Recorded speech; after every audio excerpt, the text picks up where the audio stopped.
Est-ce que l'usage de la notion de don n'est pas quand même un usage beaucoup moins innocent que d'autres appréciations? Absolument. Parce que là, on ne touche pas à quelque chose. Bien sûr, mais la notion de don est au fond la philosophie.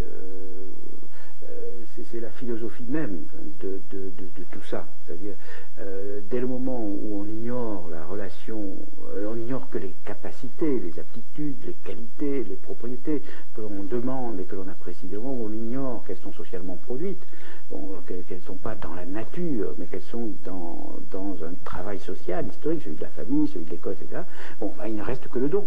Et on dira, vous n'êtes pas doué pour. Bon, ce qui a un effet absolument terrifiant, parce que vous n'êtes pas doué en français, c'est une des choses les plus terrifiantes qu'on puisse dire à quelqu'un.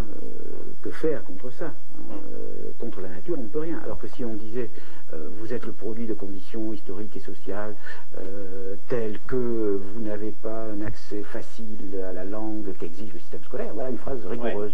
Bon, il y aurait un recours, ça voudrait dire, ça s'apprend, alors que l'autre, c'est exactement les hommes de qualité qui savent tout sans avoir rien appris. Autrement dit, la philosophie du don est une philosophie foncièrement aristocratique qui est inscrite dans la nature biologique des capacités socialement acquises.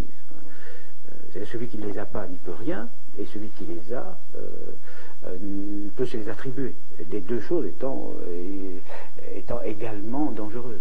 Donc nous avons un système qui dissimule activement une bonne partie de ces structures. Oui, alors le problème, je me permets de corriger la formulation que vous avez employée, parce qu'on pourrait penser que ce système a des intentions, qu'il y a une volonté méchante, enfin qu'il y a une sorte de malingénie diabolique, pervers, etc. Le pire, c'est que les mécanismes sociaux n'ont pas l'intention. Il n'y a pas de sujet de ces mécanismes, il n'y a pas de complot.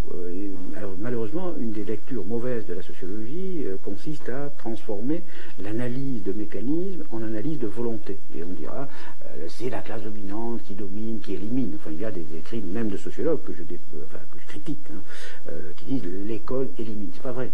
C'est la logique du fonctionnement de mécanismes extrêmement compliqués, parmi lesquels il y a l'inconscient de ces mécanismes, aboutit au fait qu'un certain type d'enfants, pas au hasard, est plus éliminé que d'autres.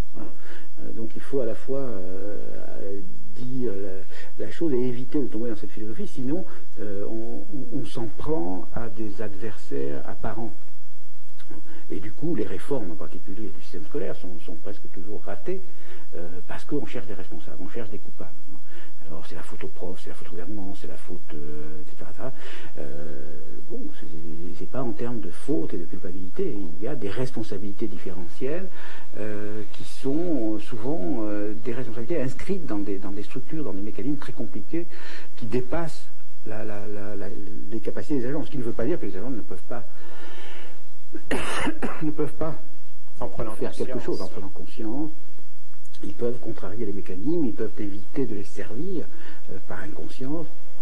Ils peuvent même, je pense, en s'organisant collectivement, parvenir à en altérer profondément l'efficacité.